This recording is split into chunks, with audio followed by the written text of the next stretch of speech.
بسم اللہ الرحمن الرحیم۔ مولانا جلال الدین محمد بلخی رومی 13ویں صدی کے ایک عظیم صوفی شاعر اور عالم تھے۔ یوں تو ان کا تعلق ایران سے تھا، مگر ان کا اثر تاجک، ترک، پشتون اور مسلمانان ہند پر ناقابل فراموش ہے۔ ان کی شاعری کا ترجمہ دنیا بھر کی زبانوں میں ہو چکا ہے، اور ہر زبان ان کی شاعری کا حق ادا کرنے میں قدرے کامیاب رہی ہے۔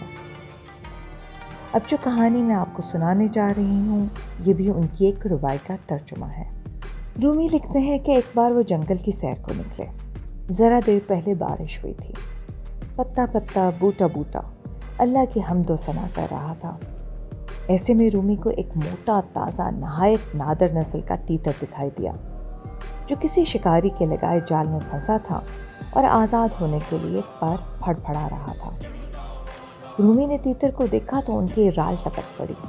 انہوں نے چھری نکالی تاکہ تیتر کو قید سے آزاد کر کے اپنے کام میں لا سکیں۔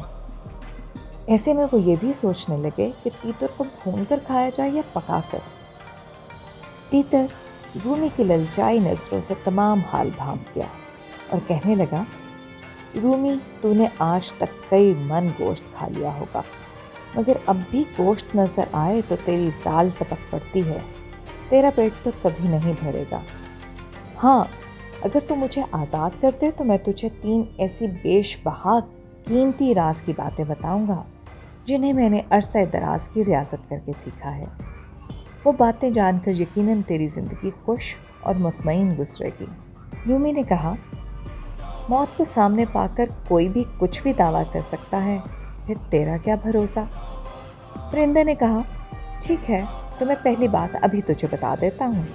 اگر پسند آ گئی تو مجھے آزاد کر دینا، اگر ناپسند آئی تو بے شک مجھے حلال کر دینا، اور میری باتیں دل کو لگیں تو ان پر عمل ضرور کرنا۔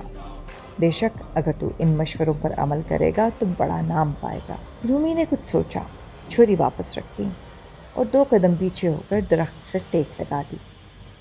تیتر نے فی الحال جان بچ جانے پر اللہ کا شکر ادا کیا اور پھر کہنے لگا، تیرے دوست یار تیرے ساتھ بیکار کی بحث میں الجھتے ہوں گے۔ کیا فائدہ ایسی جیت کا جس کے نتیجے میں برسوں پرانا یارانہ چلا جائے؟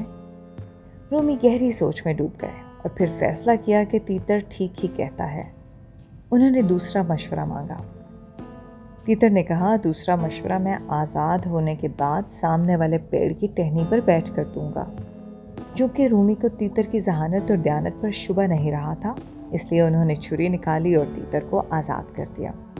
تیتر پھر سے اڑا، درخت کے گرد 2 چکر لگائے، فرار ہونے کا ارادہ کیا، پھر کچھ سوچ کر درخت کے ٹہنی پر آ بیٹھا۔ رومی ہمہ تنگوش ہو گئے۔ تیتر نے کہا، گزرا وقت کبھی واپس نہیں آتا، اس لیے اپنے آج کا لطف اٹھانا اور آنے والے کل کے لیے زندہ رہنا ہی عقل مندوں کا شیوا ہے۔ رومی نے خوشی سے سر ہلایا۔ تیتر نے مزید کہا، مگر تجھ سے ایک بڑی غلطی ہو گئی۔ رومی، تم نے مجھے آزاد کر دیا، اگر تو مجھے حلال کرتا تو نہ صرف میرے مزیدار گوشت سے لطف اندوز ہوتا، بلکہ اس 3 کلو کے ہیرے کا مالک بھی بن جاتا جو میرے پیٹ میں ہے۔ اس ہیرے کو پا کر تیری اگلی 3 نسلیں نہال ہو جاتی۔ یہ سن کر رومی غصے میں آ گئے اور لگے تیتر کے پیچھے بھاگنے، اسے دوبارہ پکڑنے کی جستجو کرنے، مگر جنگل میں آزاد پرندہ بھلا کہاں ہاتھ آتا ہے۔ بھاگتے دوڑتے رومی زخمی بھی ہو گئے اور ہانپنے بھی لگے۔ تیتر آزاد فضا میں اڑتا رومی کی بے چینی سے لطف اندوز ہوتا رہا۔ جب دیکھا کہ اب رومی میں مزید پیچھا کرنے کی سکت نہیں رہی تو پھر سے ایک قریبی شاخ پر آ بیٹھا۔ رومی، تیتر نے کہا، تو نے میرے پہلے 2 مشورے غور سے سنے ہی نہیں۔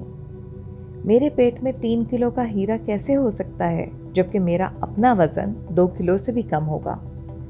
تو اب بھی بیکار مباحثوں میں الجھا ہے اور تو مجھے آزاد کر چکا ہے، اس لیے میری حیثیت اب تیرے لیے گزرے کل سے زیادہ نہیں۔ رومی گھٹنوں کے بل گر پڑے اور رونے لگے، اتنا روئے کہ ریشیں مبارک تر ہو گئی۔ آخر سر اٹھا کر تیتر کی جانب دیکھا اور اس سے التجا کی، میں جانتا ہوں میں نے تیری بات سنی تو تھی مگر اسے پلے نہیں باندھا۔ میں یقیناً تیرے تیسرے مشورے کا اہل نہیں۔ مگر پھر بھی تیری مہربانی ہوگی اگر تم محض اپنے تیتر پھر سے اڑا۔ درخت کے 2 چکر لگائے اور پھر واپس آ بیٹھا۔ اس نے ترہم آمیز نظروں سے رومی کی جانب دیکھا اور کہنے لگا، رومی، تیسرا مشورہ یہ ہے کہ ہر ایک تیرے مشورے کا اہل نہیں ہوگا۔ مشورہ دینا ہو تو یہ دیکھ بھال کر دینا کہ سامنے والا عمل بھی کرے گا یا نہیں۔ کسی جاہل کو نصیحت کرنا ایسا ہی ہے جیسے بنجر زمین میں بیج ڈالنا، اور یاد رکھ، کچھ کپڑے ادھڑ جائیں تو کبھی رفو نہیں ہو سکتے۔